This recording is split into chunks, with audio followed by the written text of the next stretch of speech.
Hi කොහොමද ඔයාලට යුවති tips YouTube channel එකට ගොඩක් ආදරෙන් ඔයාලා හැමෝම පිළිගන්නවා.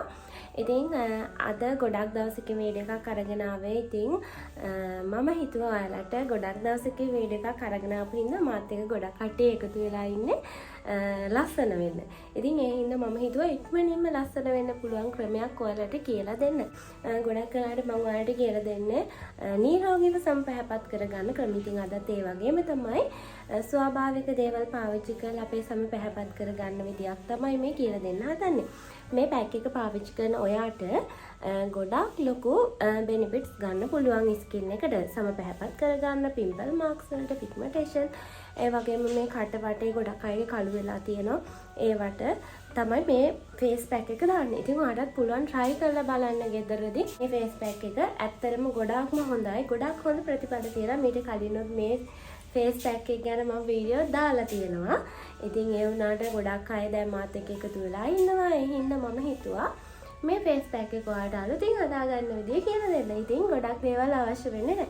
ඒ හින්දා බය වෙන්න එපා. ඔයාගේ කාලෙන් චූටි වෙලාවක ඔයාගේ ස්කින් එක වෙනුවෙන් කරලා මේක try කරලා බලන්න.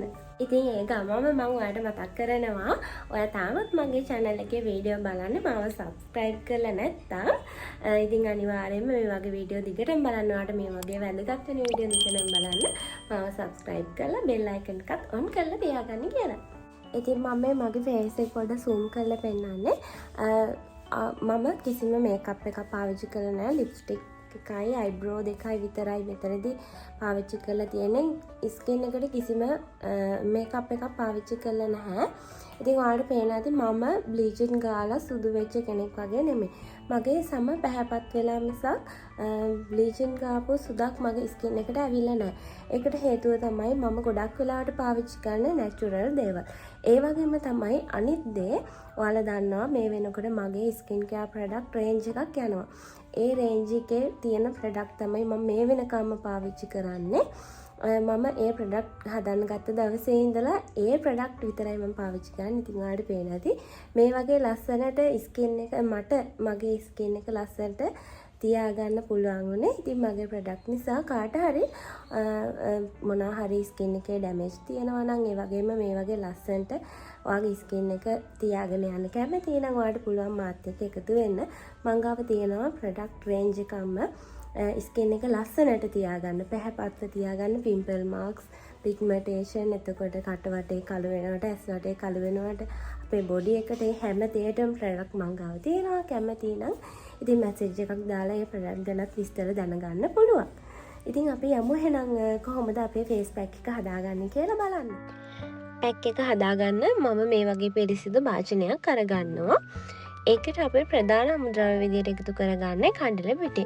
කඩල පිටි වලින් සාමාන්‍යයෙන් තේ හැඳි එකමාරක් විතර එකතු කරගන්නවා මම. ඊට පස්සේ මම සාමාන්‍යයෙන් නිතරම මේ නැචරල් දේවල් පාවිච්චි කරන නිසා කස්තුරි කහ ගොඩක් වෙලාවට ළඟ තියාගෙන ඉන්නේ. කස්තුරි කහ වලින් තේ හැඳි කාලක වගේ ප්‍රමාණයක් එකතු කරගන්න. කස්තුරි කහ ගොඩක් එකතු කරගන්න එපා. ඊට පස්සේ මම මේකට මේ රෝස් වෝටර් එකතු කරගන්නේ. ඉතින් ඔයාගාව රෝස් වෝටර් නැත්තම් ප්‍රශ්නයක් නැහැ. රෝස් වෝටර් තියෙනවා නම් එකතු කරගන්න. ඊට පස්සේ මම මේක මිශ්‍ර කරගන්න යෝගට් එකතු කරගන්නවා. ඔයාට පුළුවන් ඔයාගේ ස්කින් ටයිප් එක අනුව මේ එකතු කරගන්න දේ වෙනස් කරගන්න. ඒ කියන්නේ මම වීඩියෝ එකේ ඉදිරියේදීත් ඔයාලට පැහැදිලි කරලා දෙනවා ඒක.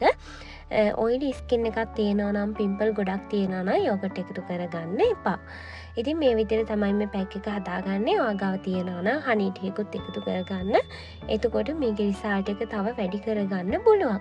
ඉතින් මේ වගේ තමයි ඇප්ලයි කරගන්න විදිහත් ඔයාලට මම කියලා දෙන්නම් දැන්. දැන් අපි ෆේස් පැක් එක හදාගෙන ඉවරයි. ඔයාලා දකින්න ඇති මම කඩල පිටි, කස්තුරි කහ, රෝස් වෝටර්, යෝගට් මේ හැම එකම එකතු කරගත්තා. ඉතින් මගේ ස්කින් එක මේ දවස්වල ඩ්‍රයි වෙලා තියෙන්නේ. ඒ නිසා මම එකතු කරගත්තේ යෝගට්. ඉතින් ඔයාගේ ස්කින් එක ගොඩාක් ඔයිලි නම් යෝගට් එකතු කරගන්න එපා. ඒ වෙනුවට රෝස් වෝටර් හරි ඇලෝ ජෙල් හරි එකතු කරගන්න. මම යෝගට් එකතු කරගත්තට ඔයාගේ ස්කින් එක ගොඩාක් ඔයිලි නම්, පිම්පල් ගොඩක් තියෙනවා නම් යෝගට් එකතු කරගන්න එපා. ඒ වෙනුවට රෝස් වෝටර් හරි නැත්නම් ඇලෝ ජෙල් හරි එකතු කරගන්න.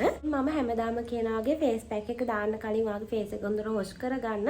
ඒ වගේම තමයි ඔය ස්ක්‍රබ් කරනවා නම් මේ ෆේස් පැක් එක දාන්න කලින් ස්ක්‍රබ් කරලා ඉන්න. එතකොට මේ දාන ෆේස් පැක් එක ඔයාගේ ස්කින් එකට හොඳට ඇබ්සෝබ් වෙලා හොඳ රිසල්ට් එකක් ගන්න පුළුවන්. ඉතින් මේ දැන් ෆේස් පැක් එක හොඳට කලවම් කරලා ඔයාගේ ෆේස් එකේ මේක හොඳට ෆේස් එකේ විතරක් නෙමෙයි මේ විදියට බෙල්ලේ එහෙම ඇප්ලයි කරගන්න. මම ඔයාලට ඇප්ලයි කරලා පෙන්නන්නම්.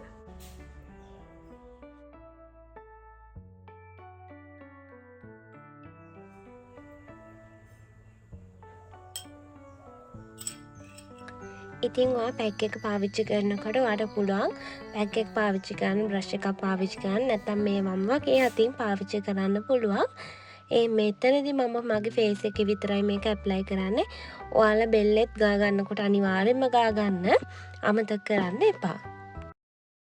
ඉතින් දැන් මම ෆේස් පැක් එක ඇප්ලයි කරගෙන ඉවරයි. විශේෂයෙන් කියන්න ඕන මේක විනාඩි 20ක් විතර තියලා ඔයාලා වොෂ් කරලා ඉවත් කරගන්න. අනිත් දේ තමයි ඔයාලා මේ ෆේස් පැක් වලට කඩළු පිටි එහෙම අරගන්නකොට ගොඩක් හොඳට හොයලා බලන්න ඒවා පරණ වෙලාද කියලා. එහෙම පරණ ඒවා පාවිච්චි කරන්න එපා ස්කින් එකට.